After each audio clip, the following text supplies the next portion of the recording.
Já estamos de volta com o programa Câmara Entrevista, hoje batendo um papo com os novos vereadores eleitos para a legislatura 2017-2020. Nosso convidado neste bloco é natural de Gurupi, no Tocantins, mas ainda jovem veio para Belo Horizonte, onde cresceu e se estabeleceu. Ele tem 35 anos, é casado, advogado, professor da Faculdade Milton Campos e da Fundação Dom Cabral. É também procurador concursado da Assembleia Legislativa do Estado de Minas Gerais. Um breve perfil do vereador eleito pelo Partido Novo, o parlamentar Matheus Simões de Almeida. Olá, vereador, seja bem-vindo ao programa. Muito obrigado. Eu começo já pegando um pouquinho da sua trajetória, que a perda dos pais aos 14 anos foi uma espécie de divisor de águas na sua vida e alavanca do que você acredita ser a força das transformações impulsionadas pelo esforço individual? É isso, eu fiquei órfão muito cedo e isso acabou me levando a uma consideração que as pessoas às vezes não entendem. Fala, quem perde a referência paterna e materna, como eu perdi ainda jovem, começa a procurar outros símbolos de autoridade, né? Pessoas que possam nos apoiar para a gente tomar as decisões da vida da gente. E eu percebi que era difícil encontrar essas figuras e eu fui me aproximando da ideia de que a política, o Estado, talvez fosse esse apoio que o indivíduo, quando ele não é capaz de resolver o problema sozinho, é quem pode socorrê-lo. Então, essa ideia do Estado e da política como última instância, ela começou a crescer em mim naquele momento. E aí, curiosamente, a partir dos 16, eu fui me envolvendo na ideia de pedir voto, escolher candidato, e eu participei de todas as campanhas eleitorais desde os meus 16 anos de idade, pedindo voto para alguém. Eu escolhia um candidato e ia fazer campanha para aquele sujeito voluntariamente, fazendo debate em escola, distribuindo papel na rua. Então, assim, eu sempre me interessei pela política como uma forma de resgatar as pessoas quando elas estão num momento de grande dificuldade. Então, a morte dos meus pais é um divisor de água na minha vida para muitas coisas, mas também para o meu interesse pela coisa pública. Agora, Matheus, confiança no trabalho e na boa formação técnico-acadêmica como elementos essenciais de qualquer empreitada de sucesso. Sua ligação com a política, então, acabou vindo naturalmente dentro desse contexto? Veio, mas nunca na forma de procurar um emprego ou procurar me envolver em cargos públicos. Eu sempre fui muito dedicado ao estudo.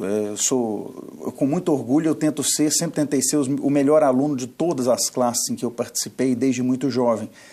E eu percebi desde cedo, vindo do interior, porque aí tem aquela coisa, né, você se sente um pouco deslocado, e ainda sem meus pais, e aí eu comecei a ver que era a educação que podia me permitir um destaque, era o trabalho que podia me permitir alcançar aquilo que eu desejava. Então, eu acabei estudando muito mais do que as pessoas imaginavam que era necessário, trabalhando sempre muito mais do que as pessoas imaginam ser necessário, e eu percebi que essa labuta aí, tanto no estudo quanto no trabalho, ela leva a gente onde a gente quer.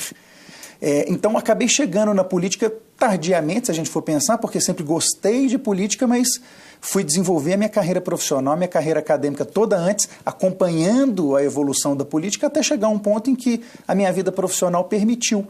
Eu falei, hoje vivo uma situação de tranquilidade no trabalho, na academia, que me permitiu falar, olha, está na hora de eu me colocar diretamente dentro do processo eleitoral. Eu acho que foi uma construção natural, mas que me deixa muito feliz. E dentro desse contexto de vivência, a preocupação com as questões sociais sempre alinhada e bem na ponta dessa postura, dessa vivência?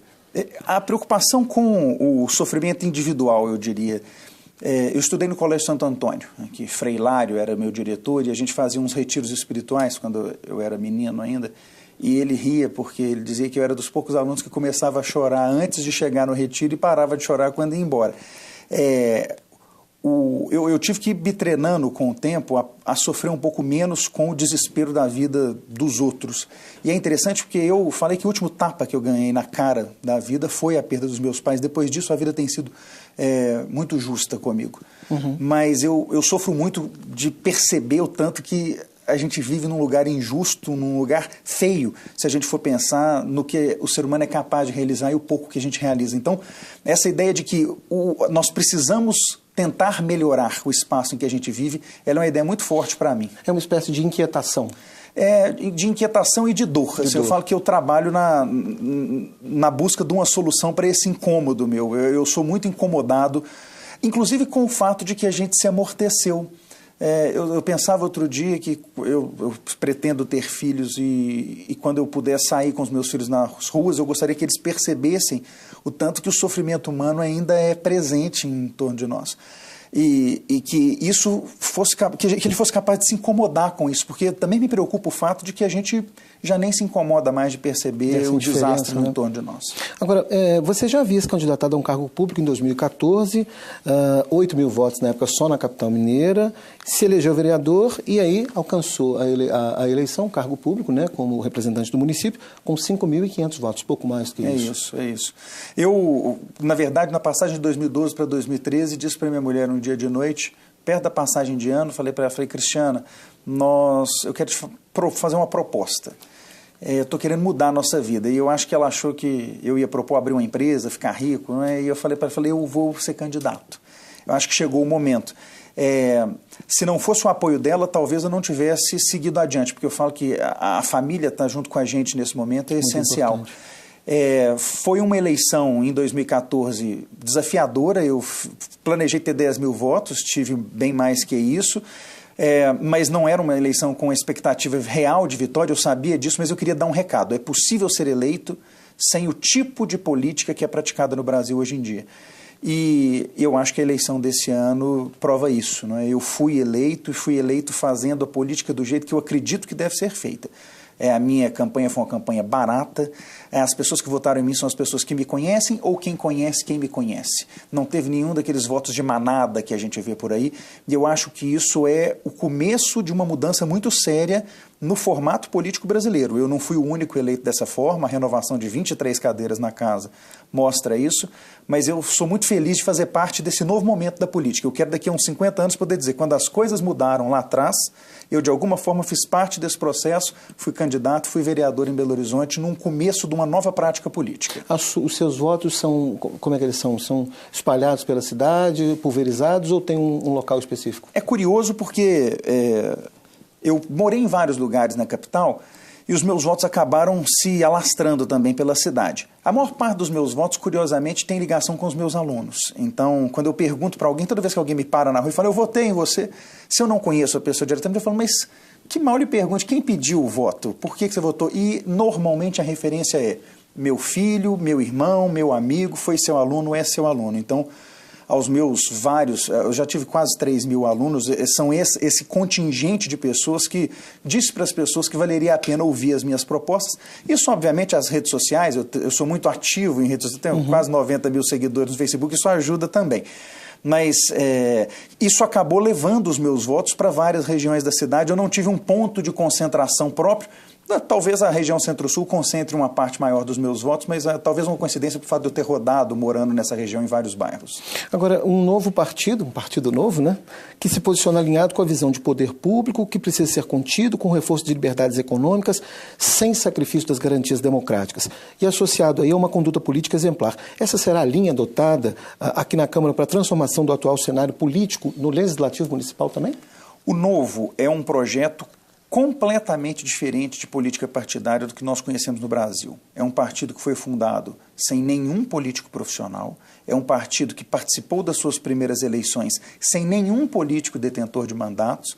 Então, nós estamos falando de um partido que surge do anseio das pessoas de fazer a política diferente do que ela é praticada hoje.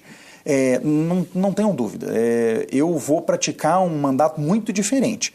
Várias das minhas propostas, eu espero que a gente tenha a oportunidade de discuti-las aqui hoje, vão mostrar para o cidadão que votou em mim, também para aquele que não votou, que em mim ele encontrará uma pessoa muito diferente do político padrão do Brasil. Alguns me dizem, você é inocente, isso vai te custar uma possível reeleição. Eu não estou aqui para fazer de política profissão. Aliás, eu fiz questão de manter os meus trabalhos, eu continuo advogando, eu continuo dando aulas, porque eu não acredito que quem transforma a política em profissão tenha depois a liberdade de poder perder uma eleição. Quem precisa ganhar a eleição a qualquer custo, vende o pai, aluga os filhos, porque a pessoa precisa daquilo de qualquer forma. Isso não vai acontecer comigo e não vai acontecer com quem está dentro do Novo. A proposta é trazer para Belo Horizonte e transformar Belo Horizonte numa vitrine. Nós elegemos Belo Horizonte, São Paulo, Rio de Janeiro e Porto Alegre, lançamos em 5 cidades e elegemos em 4. Vereadores que vão mostrar para o Brasil uma nova forma de impactar o ambiente político. Eu espero que a população possa acompanhar isso de perto. Vamos falar então de Belo Horizonte, uma cidade com muitos desafios, né?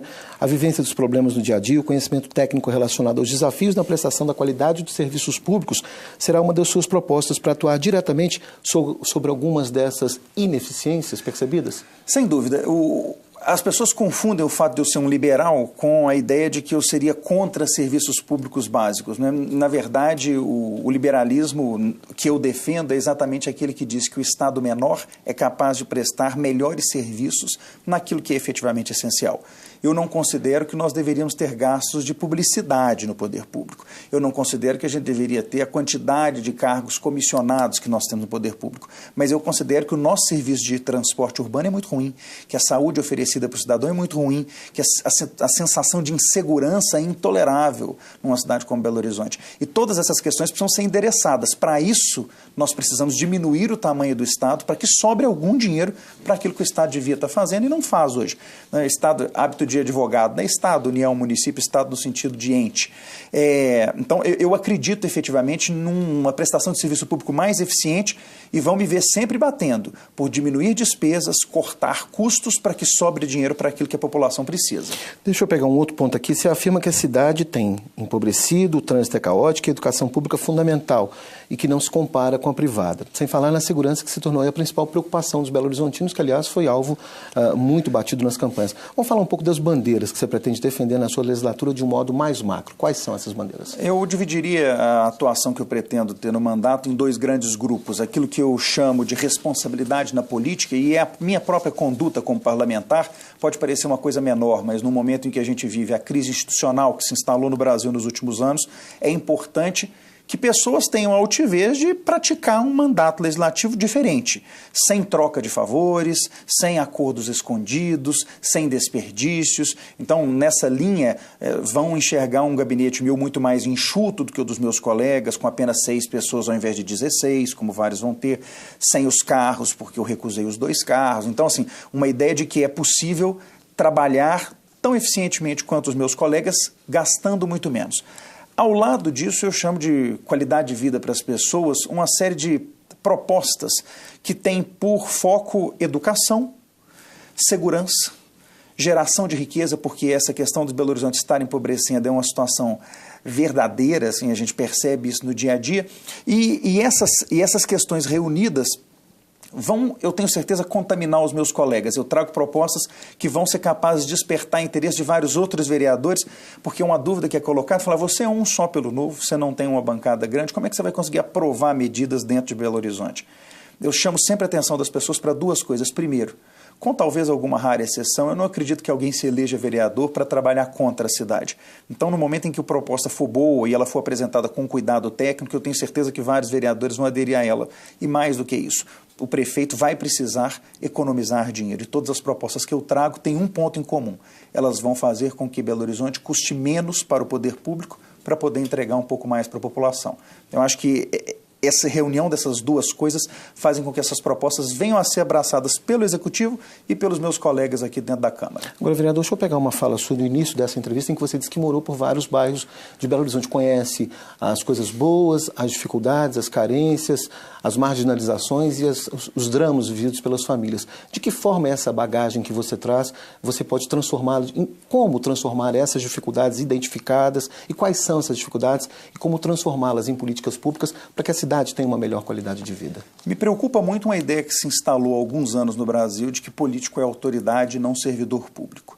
Essa ideia de que o político é uma autoridade faz com que ele ande num carro oficial, que para em vagas que só existem para ele, que ande sempre com um motorista, o que significa que ele não percebe problema, por exemplo, da falta de estacionamentos públicos em Belo Horizonte, que faz com que ele tenha uma vida divorciada do trabalho, porque ele não tem outras atividades e ele não sabe o sofrimento das pessoas em conseguir emprego, em conseguir manter sua renda, e acaba formando uma casta política que vive uma realidade muito diferente.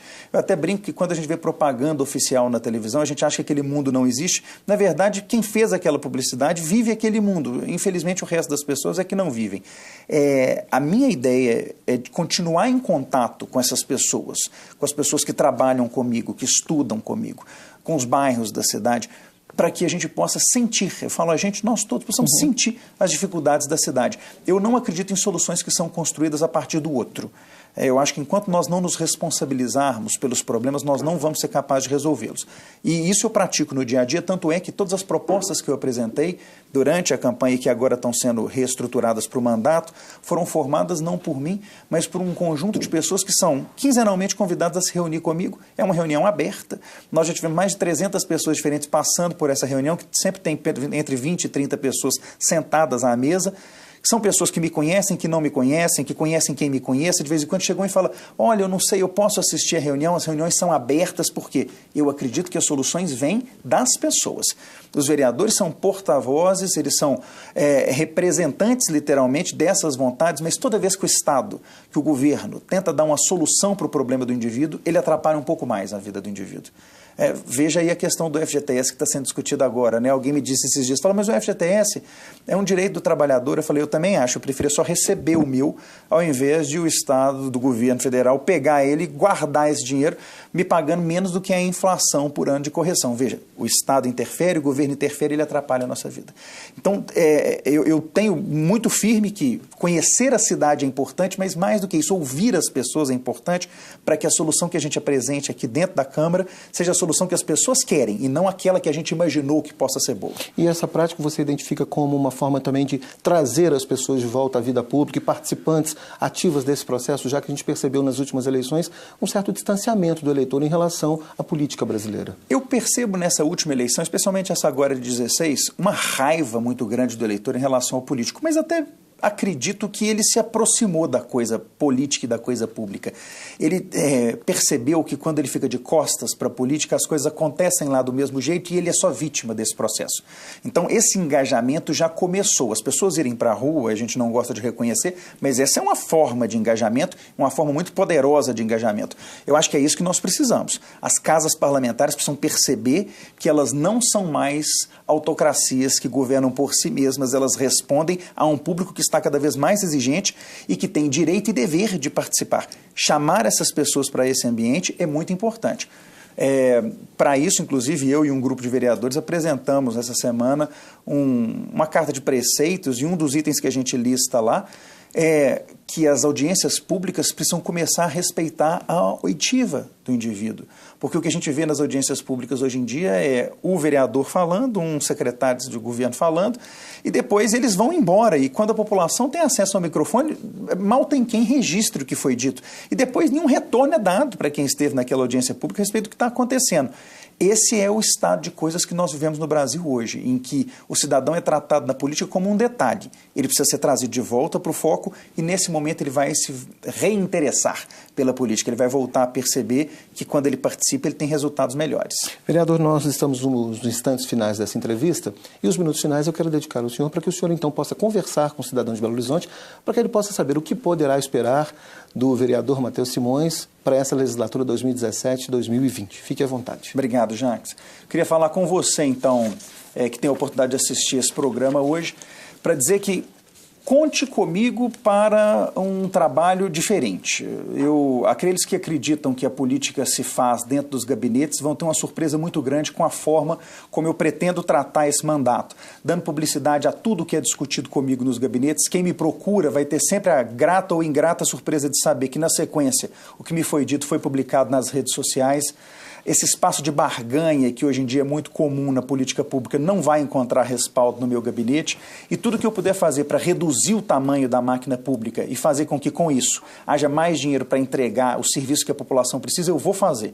Eu tenho sido já criticado por alguns que dizem que quando eu recuso um benefício que me é oferecido na qualidade de vereador, eu, na verdade, estou apenas devolvendo mais dinheiro para a Câmara, porque a Câmara não consegue dar destinação para esse dinheiro. Eu lembro a eles que Belo Horizonte é uma cidade que sofre com déficit, que sofre com serviços públicos precários e que, se eu puder devolver algum dinheiro ainda que para o prefeito poder ponderar onde gastar esse dinheiro melhor, a população de Belo Horizonte pode contar comigo. Espero também que esse ano de 2017 seja um primeiro ano de um mandato muito diferente para todos os vereadores da Câmara, com uma renovação grande de 56%, 23 cadeiras. Eu espero que o Belo Horizontino possa olhar para a Câmara e sentir orgulho do trabalho que está sendo feito aqui e parar de assistir notícias sobre a política brasileira nas páginas policiais, onde, infelizmente, em vários momentos ela acaba aparecendo. É o momento de resgatar a dignidade política e do político e da população.